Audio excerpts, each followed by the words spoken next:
வணக்கம். பூக்களே சற்று ஓய்விடுங்கள். நமக்கு தெரிந்த வரிகள் தான். சில பூக்களுக்கு நம்ம ஓய்வு கொடுத்துருக்கோம். வெச்சிப்பூ, வஞ்சிப்பூ, காஞ்சிப்பூ, உளினைப்பூ, நொச்சிப்பூ, தும்பைப்பூ. இந்த பூக்கள் எல்லாம் நமக்கு பார்க்கல.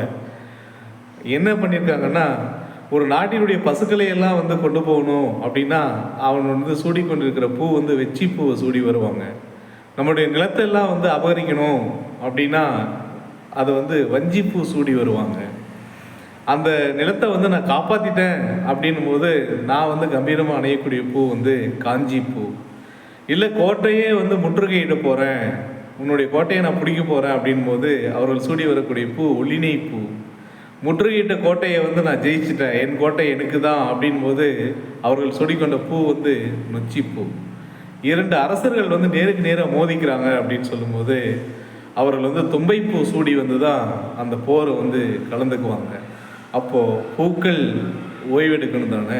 இது எல்லாமே புறநானூறு ஐங்குறுநூறில் சொல்லப்பட்டிருக்கு. கிறிஸ்து பிறந்த 9ஆம் நூற்றுக்கு பின்னாடி தொல்காப்பியத்தில் இருக்கக்கூடிய புறப்பொருள் வெண்பா மாலை அப்படிங்கிற நூலில் தான் இந்த பூக்கள் பற்றியும் அந்த பூக்கள் சூடி வந்தவருடைய போர் குணங்களை பற்றியும் சொல்லியிருக்கு. நன்றி. இந்த பூக்களை தேடி பாருங்கள்.